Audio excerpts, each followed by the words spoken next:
Éternel des armées, je te bénis et je te rends grâce parce que tu es Dieu fidèle. Adonai, j'abandonne ce moment entre tes mains. Utilise ma bouche afin que ton peuple puisse être édifié. Père, je prends l'autorité contre toutes forces occultes, tout pouvoir négatif. Je l'arrête en ce moment. Au nom puissant de Jésus, je néantis toute force qui n'est pas de toi. Pour la gloire de ton nom. Au nom de Jésus. Amen. Amen. Amen. Ça fait plusieurs semaines. Je parle sur le tout à coup de l'Éternel. Je parle sur le tout à coup de l'Éternel. Nous disons que le tout à coup de l'Éternel, c'est un temps que Dieu te visite. C'est un temps que Dieu s'élève dans ta vie. C'est un temps que Dieu fixe son regard vers toi. Et ce temps n'est pas contrôlé par les hommes. Ce temps n'est pas programmé par les hommes. Ce temps n'a pas besoin de l'approbation de ton chef d'État. Ce temps n'a pas besoin de soutien de tes collègues. Ce n'est pas tes amis, ton père ni ta mère qui vont approuver ce temps-là. C'est un temps contrôlé par celui qui t'a créé. Est-ce qu'on peut acclamer le roi des rois? Oui, acclamons très bien, bien-aimé. C'est un temps contrôlé par celui qui t'a créé. Il est Dieu, il est grand, il est fidèle. Lorsque ce temps-là arrive dans son calendrier, la Bible nous dit, il a dit à Moïse, je descendis, car j'ai entendu le cri. Je connais la douleur que mon peuple traverse. Et cette douleur a duré non pas 2 semaines, non pas 3 mois, non pas 40 jours, non pas 200 ans. Ça durait combien de temps? 400 ans. 400 ans. Vous imaginez quelqu'un traverse une douleur pendant 6 mois. Il dit, j'abandonne la voie de Dieu. Parce que ça fait 6 mois et demi. Je ne vois pas la solution. Je traverse un moment difficile pendant 2 ans. Je ne vois pas la solution. Ça fait 3 ans et demi, je prie, je gêne. Et Dieu ne m'exauce pas. J'abandonne ce Dieu-là. Laisse-moi te dire, quelqu'un est né dans la souffrance parce que Dieu a promis. Il est né, il a grandi et il est mort. Dieu n'a pas agi. Ses enfants sont nés, ils sont grandis, ils sont morts. Dieu n'a pas agi. 200 ans plus tard, 300 ans, 400 ans plus tard, Dieu dit, je me souviens. Alléluia. Est-ce qu'on peut acclamer l'Éternel? 400 ans plus tard, il dit quoi? Je me souviens. Il est fidèle. Il est fidèle. Nous avons dit que le tout à coup de l'Éternel, s'il prenne, il te fera honorer. Les gens te respecteront. Ils te respecteront. Les gens tourneront les regards à toi. Quelque part, on parlera de toi. Pas importe que ce soit positif ou négatif, ce qui est important, on parlera de toi. À cause de ce que Dieu fera. Il y a les gens qui seront mal à l'aise parce qu'il s'agit de toi. Ah oui, ça créera une discussion parce qu'il s'agit de toi. Il y a ceux qui diront, on doit confirmer si réellement c'est lui. On doit confirmer si réellement c'est lui. Laisse-moi te dire, tu auras l'audace de le dire, c'est moi. C'est moi. Car l'Éternel fait honorer. L'Éternel fait respecter. L'Éternel est vivant. Oui, le temps peut sembler être difficile. Oui, le temps peut être compliqué. Oui, je te le garantis, le temps peut être compliqué. Mais l'Éternel, dans sa fidélité, il reste Dieu. Nous avons dit que beaucoup de chrétiens sont comme les fidèles dans l'ancien temps où nous voyons dans les Jean chapitre 5, Jean chapitre 5, on va ouvrir Jean chapitre 5. Jean chapitre 5, nous avons vu que dans cette piscine,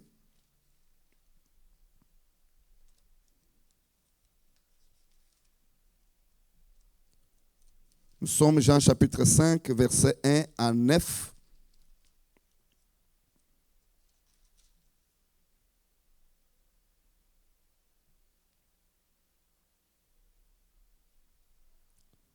Est-ce que tout le monde a trouvé? La Bible nous dit, après cela, il y a eu une fête des Juifs et Jésus monta à Jérusalem. Or, à Jérusalem, près de la porte des brebis, il y a une piscine qui s'appelle en hébreu Bethsada. Qui a combien? Qui a 5 portiques.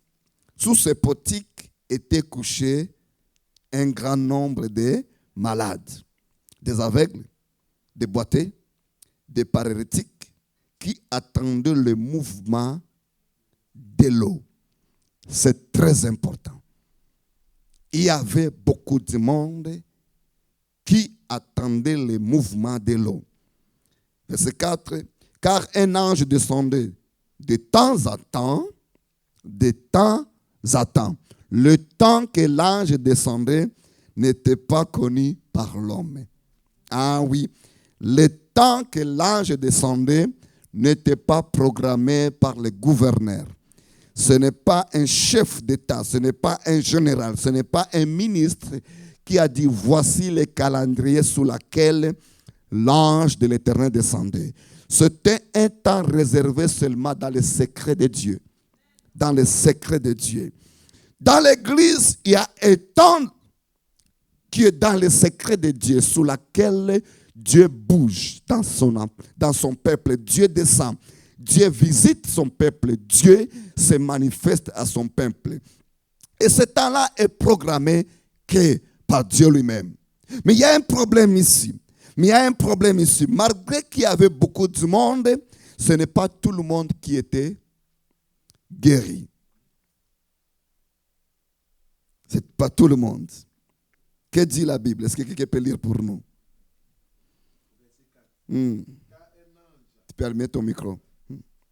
Car un ange descendait de temps en temps dans la piscine et agitait l'eau. Et celui qui y descendait le premier, après que l'eau avait été agitée, était guéri, quelle que fût sa maladie. Vous voyez ici, malgré il y avait beaucoup de monde, avec beaucoup de problèmes, lorsque l'ange descendait pour agiter de l'eau, la personne qui comprenait les mouvements de l'eau par l'ange, il se jetait le premier.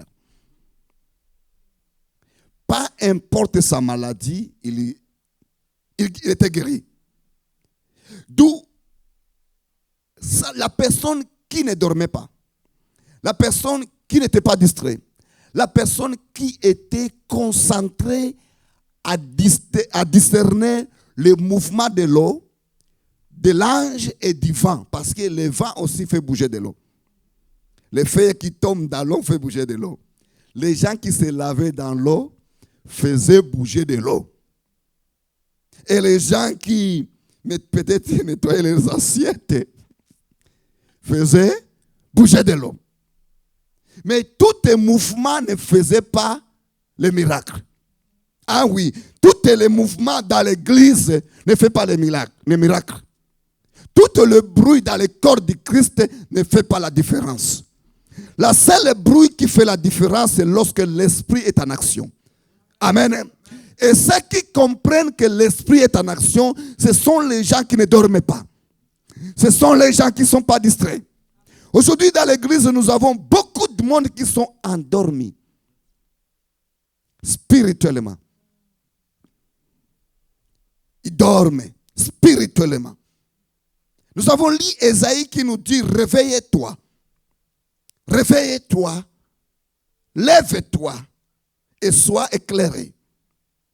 Lève-toi et sois éclairé, car ta lumière arrive. Et puis dans le verset 2 de Ésaïe, chapitre 60, verset 2, nous dit quoi? Les ténèbres et sur... les ténèbres couvrent la terre et l'obscurité est sous le peuple.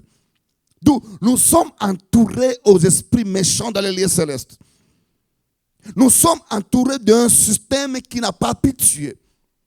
Pendant ce temps-là, les chrétiens sont en train de niaiser, de se plaindre, de prouver pourquoi ils ne doivent pas prier, de te montrer la raison sur laquelle ils quittent l'église. Et à ce moment-là, Satan fait quoi? Il en finit avec eux. La Bible nous dit que la personne qui descendait, les premières, après que l'ange fit agiter d'eau, il fit guérir malgré sa maladie. Maintenant, ce qui est intéressant, là, il nous dit au verset 6, non, verset 7, commençons au verset 5. Au verset 5. Oui. Là se trouve un homme malade depuis 38 ans. Jésus l'ayant vu coucher et sachant qu'il était malade depuis longtemps, lui dit, veux-tu être guéri? D'où cet homme est là pendant 38 ans. Ah, c'est beaucoup. 38 ans là, c'est beaucoup. Et il était là pendant 38 ans, n'était pas guéri parce qu'il était quelque part distrait. Il était distrait. Et ce n'est pas normal que la personne reste une seule place pendant 38 ans et de ne pas distinguer les mouvements. Nous avons de telles personnes dans le corps du Christ. Malgré des années dans l'église, ils sont encore charnels. Comment expliquer pendant 38 ans, la personne est là, n'est pas capable de distinguer que ça, c'est l'ange qui a bougé sur l'eau. Là, il nous dit, on va lire un peu avant, un peu, on va requirir. On va lire un peu avant, on va requirir. Jésus lui dit, on va lire verset 7. Verset 7, la Bible nous dit, les malades lui répondit, Seigneur, je n'ai personne pour me jeter dans la piscine. Et quand l'eau est agitée, et pendant que j'y vais, attends, il dit ceci, je n'ai personne pour me jeter dans l'eau. Mais à un moment donné, je peux m'arranger pour y aller. Ça veut dire qu'il avait la capacité d'y aller. Mais il attend qu'on le pousse. Il dit, quand je m'en vais là-bas, trop tard. Oui, une semaine on peut comprendre. Un mois on peut comprendre. Après 1 an, après 2 ans, tu dois changer la stratégie. Après 10 ans, tu dois dire, non, je serai proche de piscine. Après 20 ans quand même, 20 ans. C'est beaucoup. C'est passé 30 ans. Ah! Que Dieu nous fasse grâce. Est-ce qu'on peut acclamer les rois des rois? Nous voulons voir des miracles. Nous voulons voir Dieu. Laisse-moi te dire, Dieu est au milieu de son peuple. Sors de la distraction. Et tu vas t'en sortir. Dieu est au milieu de son peuple. Cette personne avait la capacité de se déplacer lui-même. Il dit, Jésus, je suis là parce que c'est la faute des autres. Je suis là parce que c'est la faute des autres. Lui, il ne regarde pas ses responsabilités. Il ne regarde pas sa faute à lui. Il accuse les autres. Il se fait coupable de lui-même parce qu'il dit à Jésus, des fois je me débrouille pour y aller. Ok, 6 mois, 10 ans, 15 ans, 30 ans, 38 ans. C'est beaucoup. C'est beaucoup. Il était tellement distrait jusqu'au point où la Bible nous dit que Jésus savait qu'il était dans cette condition depuis longtemps. Il était dans ces conditions avant que Jésus naisse de physique. Jésus savait qu'il était là depuis longtemps. Et puis Jésus vient, il dit, écoute, je sais que tu es là depuis longtemps, mais je m'avais tout droit vers le but pour résoudre ton problème. Jésus n'a pas dit, qu'est-ce que tu fais ici? Qui es-tu? Pourquoi tu es ici? Non, Jésus dit, tu vas être guéri. Jésus va tout droit vers le but, vers l'objectif. Écoute, tu vas être guéri. Simple que ça. Il devrait dire, oui Seigneur. Mais il est en train d'expliquer à Jésus pourquoi il n'est pas guéri. Il dit à Jésus quoi? Verset 7. Le malade lui répondit, Seigneur, je n'ai personne pour me jeter dans la piscine quand l'eau est agitée. Et pendant que j'y vais, un autre descend avant moi. Verset 8. Lève-toi, lui dit Jésus. Prends ton lit et marche. Aussitôt cet homme fut guéri. Il prit son lit et marcha. Amen. Amen. Verset 10. Verset 10. C'était un jour de sabbat. Les Juifs dirent donc à celui qui avait été guéri, c'est le sabbat. Il ne t'est pas permis d'emporter ton lit. Il leur répondit, celui qui m'a guéri, il m'a dit, prends ton lit et marche. Ils lui demandèrent, qui est l'homme qui t'a dit, prends ton lit et marche. Mais celui qui avait été guéri ne savait pas qui c'était, car Jésus avait disparu de la foule qui était en ce lieu. Amen. Juste, regardons l'amour de Dieu. Malgré la personne était distraite, malgré la personne a mal répondu, il a tellement mal répondu, mais Jésus avait un objectif. Jésus lui dit, prends ton lit et marche. Et c'était les jours selon la loi interdit de porter quoi? Quelque chose sur toi. De porter un lit, de porter un colis sur toi. Et c'était à la peine capitale. Si tu fais ça, tu seras sanctionné, tu seras puni. On peut même te tuer par les Juifs. Voyons une chose ici. Lorsque Dieu ordonne quelque chose sur son enfant, toutes les lois mises, même par Dieu lui-même, sont violées. Le sabbat a été placé par Dieu. Qui est maître du sabbat? Dieu. Il est le maître du sabbat. Et les Juifs pratiquaient la loi de Dieu. Jésus vint, il dit à la personne, même si c'est le jour du sabbat, je t'ai ordonné de violer le sabbat. Pourquoi? Parce que un roi a fait une loi. Et s'il dit une parole qui est au-dessus de cette loi ancienne, la parole nouvelle abolit. Abolisse la loi. Est-ce qu'on peut acclamer l'Éternel? Oui. Abolisse la loi. Alors ce n'était pas un hasard que Jésus dit à cet homme, c'est le jour du sabbat. Oh, j'ai mis ces lois. Mais moi qui suis le maître du sabbat, on va voir quelque part, Jésus dit, je suis le maître du sabbat. Je te ordonne d'être guéri. Et les Juifs, ils ont regardé, dit, toi, qu'est-ce que tu fais les jours interdits? Mais la personne dit, écoutez, moi là, j'étais paralysé pendant 38 ans. Qui est venu m'aider? Personne. Hein? Qui avait souci de moi? Personne. J'avais même pas. Je cherchais les gens pour m'aider, pour me jeter dans l'eau. Pendant 38 ans. Personne n'est venu m'aider. Aujourd'hui, je suis guéri. Et la personne qui m'a guéri, il m'a dit, porte ton lit et va chez toi. Cela nous montre que le Dieu que nous prions, c'est un Dieu de surprise. un jour, il tournera son regard vers toi. Un jour,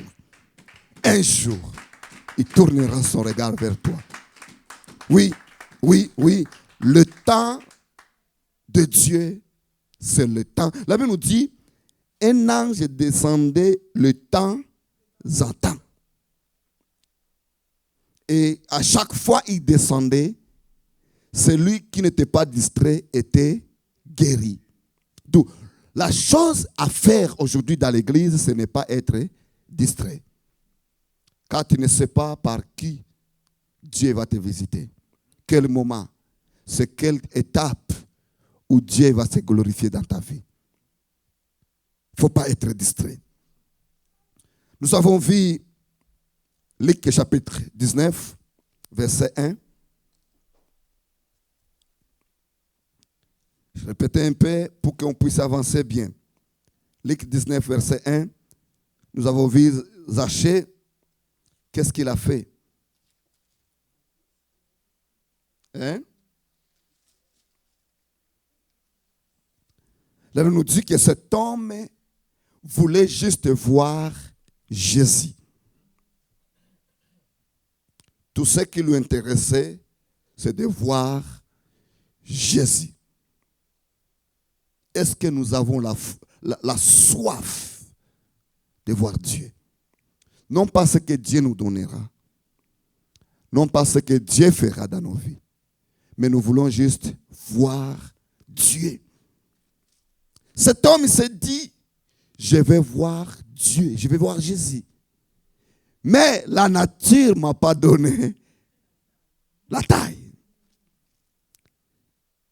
Je n'ai pas les meilleures tailles. Si je reste debout, je ne le verrai pas. Cela nous montre que, pas importe l'handicap, pas importe ce que tu as comme un défaut, il y a toujours une solution. Car personne n'a choisi d'avoir certains défauts sur lui. Ce qu'on appelle un défaut, c'est une beauté de l'Éternel. Car la diversité de Dieu glorifie sa grandeur. Ne juge pas quelqu'un parce que tu as considéré qu'il a quelque chose que toi tu penses que c'est un handicap. Ne jugez pas la personne parce qu'il est né dans une famille où on mangeait une fois par jour. Chez vous, tu es grandi dans un parcelle où on écrit à la porte chez méchant.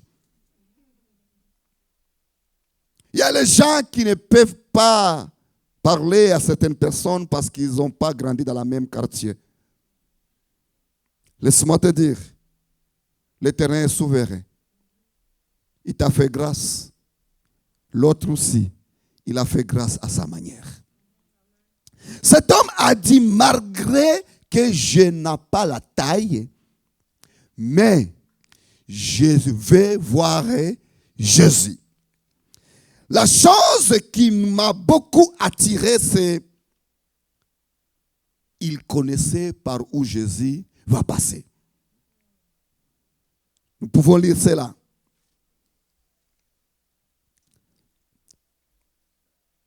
Jésus étant entré dans Jéricho, traversait la ville, et voici un homme riche, appelé Zachée, chef des publicains, cherchait à voir qui était Jésus. Mais il ne pouvait y parvenir à cause de la foule, car il était de petite taille. Il courut en avant et monta sur un sycomore pour le voir parce qu'il devait passer par là. Tu vois, cet homme a dit, pour que je voie Jésus, je dois me mettre par là où il va passer. Je dois me mettre où? Là où il va passer. Vous voyez, il y a des places où se disposer pour rencontrer Dieu. Oui. Ce n'est pas n'importe où tu dois être. Il faut savoir où je dois être pour rencontrer Dieu. Parce que Dieu est partout. Oui, Dieu est partout. À tout le temps, Dieu est partout. Mais laisse-moi te dire, il y a des endroits où on appelle les hôtels. Les hôtels, ce sont les endroits spécifiques pour arriver dans un contact spécial. Et si tu n'es pas dans une bonne hôtel, tu es dans la mauvaise place. Cet homme a dit, malgré la foule est là, je dois d'abord savoir où Jésus passera. Quand il a su le chemin sur lequel Jésus passera, il se met sur la route de Jésus. Alléluia. Quand il se met sur la route de Jésus, il a monté. Il était là juste pour voir Jésus. Mais ce qu'il n'a pas compris, son courage, Dieu le voyait. Ton cœur et mon cœur, Dieu les voit. Et pendant qu'il était là, regardez Jésus à distance. La Bible nous dit quelque chose de très spécifique. Verset 5. Je vais lire verset 5. Lorsque Jésus fit arriver à cet endroit où les gars étaient, Jésus s'arrêta. Il fait quoi? Il leva les yeux à haut. Et Jésus lui dit, Zachée, hâte-toi. Et regardons un peu. Regardons un peu. Quand Jésus s'est arrêté, la foule a fait quoi? Arrêté. Quand Jésus a regardé en haut, tout le monde faisait quoi? Regardez en haut. Un jour sur ton chemin, l'Éternel des armées s'arrêtera. Oui, oui, un jour, l'Éternel des armées s'arrêtera. Il s'arrêtera. Il s'arrêtera. Il s'arrêtera. Ce n'était pas programmé pour cet homme. Mais Dieu l'avait programmé. C'était une surprise pour cet homme. Mais pas une surprise pour Dieu. Ce n'était pas dans son calendrier. Quand il a quitté chez lui, il n'a même pas fait les ménages. Parce qu'il n'est pas habitué de recevoir autant de foules, autant de gens populaires. Ce gars est quitté chez lui comme d'habitude. Laisse-moi te dire, chaque jour n'est pas une habitude. Chaque jour n'est pas une habitude, car Dieu est Dieu de grandes choses. À ce moment-là, les gars-là étaient surpris. Parce que Jésus l'a dit aujourd'hui, descends, moi et toi, nous allons aller chez toi. Ce gars a descendu. Ce gars-là a amené Jésus chez lui. Malgré les critiques, malgré tout ce que les gens ont parlé de lui, ce gars-là, Jésus était dans sa maison. Il n'a pas invité Jésus. Non, il n'a pas invité Jésus. Jésus s'est auto-invité chez lui. Bien-aimé, si Jésus s'est auto-invité à un voleur, combien plus forte raison, nous, à qui est mort pour nous. Il est mort pour nous. S'il s'est invité à un voleur, ça veut dire qu'un jour, il se invitera sur toi. Oui, le tout à coup de l'Éternel existe. Oui, le temps de Dieu existe. Ça pourrait être difficile et compliqué. Laisse-moi te dire, les temps difficiles font partie du plan de Dieu pour se rassurer que tes enfants connaîtront qu'il y a un Dieu au ciel. Est-ce qu'on peut acclamer l'Éternel? Oui. Un temps contrôlé par Dieu. Un temps contrôlé par Dieu arrivera dans la vie de quelqu'un ce matin. Et ce temps-là, tu seras honoré. Tu seras respecté. Les gens parleront de toi. Les gens diront, c'est lui. Oui, c'est lui. Mais ça peut arriver que l'ennemi devient encore plus violent. Oui, ça peut arriver que l'ennemi devient encore plus compliqué. La guerre dure encore longtemps. Mais cela, ça ne change pas la puissance, la force ou la capacité de Dieu. C'est juste question du temps. L'Éternel dit à Moïse, va dire à Pharaon, calmement, de vous laisser partir. Pharaon a dit non. Dieu dit à Moïse, lisons cela, Exode chapitre 10, verset 11. Exode chapitre 10. Est-ce que Pharaon ne veut pas écouter? Comme il était dit, je vais le frapper. Mais en le frappant, je vais aussi faire quoi? Endurcir son cœur. Lisons maintenant chapitre 10, verset 1 à 2. Chapitre 10, verset 1 à 2. Est-ce que quelqu'un peut lire pour nous? L'Éternel dit à Moïse, va vers Pharaon, car j'ai endurci son cœur et le cœur de ses serviteurs pour faire éclater mes signes au milieu d'eux. Tu vois, verset 10 nous dit, l'Éternel dit à Moïse, va vers Pharaon, car j'ai endurci son cœur. Et le cœur de qui? Bien-aimé, Dieu t'envoie aller négocier avec quelqu'un que lui-même, il sait que ça ne marchera pas. Dieu est compliqué. Il sait déjà au départ que ça ne marchera pas.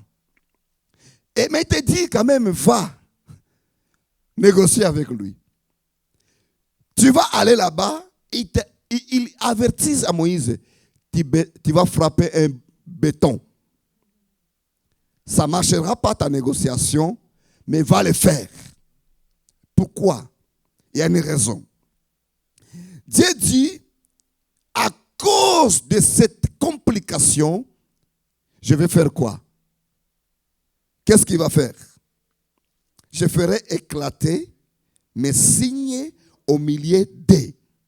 Donc ça veut dire que ça va durer longtemps. Mais cette complication va ramener une puissance. Et puis, ce que je vais faire, c'est pour avoir un témoignage à la suite. Verset 2. C'est aussi pour que tu racontes à ton fils et au fils de ton fils comment j'ai traité les Égyptiens et quels signes j'ai fait éclater au milieu d'eux. Et vous saurez que je suis l'Éternel. Tu peux t'arrêter. Dieu dit à Moïse, cette complication qui viendra, c'est un moyen que tu puisses avoir quoi? Des choses à raconter. Les histoires. Tout celui qui n'a pas une histoire de comment Dieu a intervenu dans sa vie, il ne vient pas de Dieu. Ah, je répète. Toute personne qui n'a pas une histoire, comment Dieu a intervenu dans sa vie, il ne vient pas de Dieu. Parce que Dieu n'intervient pas sans faire que l'histoire soit écrite. Dieu se rassure que tu auras quelque chose à dire à quelqu'un un jour. Est-ce qu'on peut acclamer les rois des rois? Oui. Dieu a la capacité de tout faire. Si c'est vite, rapide, tu ne comprenais pas, tu ne comprendras pas. C'est pour cela que ça peut même durer un peu. Dis à ton voisin, un peu. Juste un peu. Un peu 30 ans. Ça peut durer un peu. La raison, c'est laquelle? Que tu puisses avoir une histoire à raconter à tes enfants, aux enfants de tes enfants. Et cette histoire, ça ne sera pas des histoires de choses glorieuses. Ça sera quoi? La douleur. Oui, ça sera la douleur que tu raconteras aux gens. À un moment donné, nous avons traversé ça. À un moment donné, nous avons eu telle humiliation. À un moment donné, on a passé par telle situation. À un moment donné, des choses étaient compliquées. Mais l'Éternel des armées, il a intervenu. L'Éternel des armées, il a intervenu. L'Éternel des armées, il a intervenu. Il est Dieu. Il dit à Moïse, je le ferai et vous connaîtrez que je suis l'Éternel. D'où la douleur que vous allez traverser, c'est une histoire écrite. Il n'y a pas de meilleure histoire que celle que toi tu as traversée par toi-même. Il n'y a personne qui peut sentir la douleur plus que le plaie qui est sous ton doigt. Vous savez, c'est très facile qu'on te dise sorry, désolé, mais on ne sent rien. Hein, on ne sent rien. Mais on peut te dire sorry. On peut même t'envoyer des lacs. Mais on ne va rien sentir. Ça arrive souvent. Mais c'est que toi-même tu traverses. Tu en connais la douleur. C'est cette douleur-là que tu raconteras à quelqu'un. Oh, tu le diras.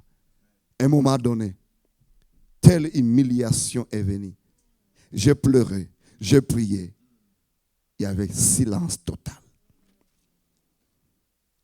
Et un jour, j'étais dans telle condition. Je m'attendais à un ange qui va descendre du ciel. Il y avait un silence total. La Bible nous dit qu'il y arrivait un jour où les Juifs disent à Moïse, Moïse, ça allait mieux avant que tu viennes nous voir. Nous avons remarqué depuis que tu es venu, on commence à souffrir. On commence à faire quoi? À souffrir. Vous savez, Moïse, nous savons qu'on était dans la souffrance. Mais depuis que tu es venu avec tes affaires de partir ici, nous souffrons encore. Bien-aimé, il n'y en a pas une gloire qui n'a pas son témoignage. Oui, il n'existe pas une gloire qui n'a pas son témoignage. Il n'existe pas. Il n'existe pas et il n'existera jamais. Une gloire qui n'a pas son témoignage. C'est pour cela qu'il faut faire attention. La personne que tu fréquentes qui te dit seulement des gloires, des choses faciles, tu ne sais pas comment comment il a traversé pour avoir tout ce qu'il a. Et faites attention. Car il n'y a que Satan qui donne facilement. Ça n'a aucune douleur. Mais quand il va récupérer très mal récupéré. Ici, Dieu dit à Moïse, moi Dieu, qui va intervenir, mais je vais créer une situation qui ne sera pas facile. Car je vais faire quoi? Endurcir le cœur de Pharaon. Et à chaque fois, le cœur de Pharaon était dur. La colère de Pharaon tombait sur la tête de qui? Des enfants d'Israël. Ne vous étonnez pas que ton combat est devenu trop violent. Ne vous étonnez pas que des choses ne changent pas comme tu pensais. Ne vous étonnez pas. C'est un témoignage qui est en train d'expérimenter ton propre témoignage. Sois patient. Sois patiente. L'Éternel est fidèle. Est-ce qu'on peut acclamer le roi des rois? L'Éternel est fidèle. Il est Dieu, il reste Dieu. Nous allons nous lever. Nous allons nous lever. Et nous allons prier. Car il est Dieu.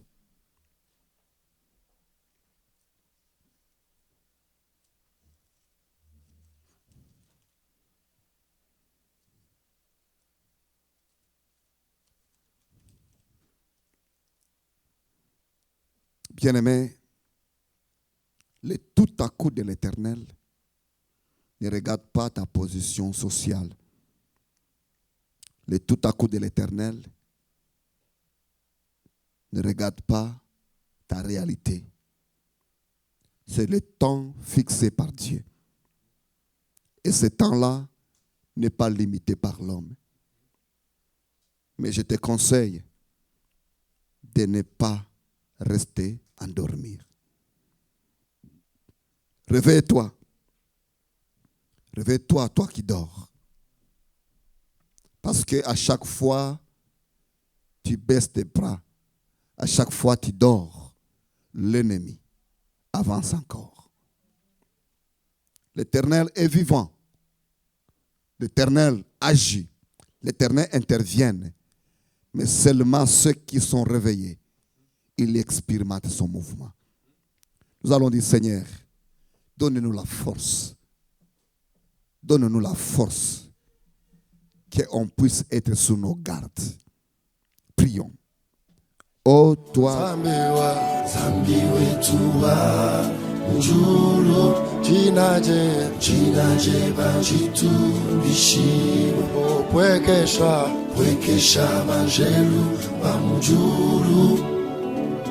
Basambila netu popamu Zambi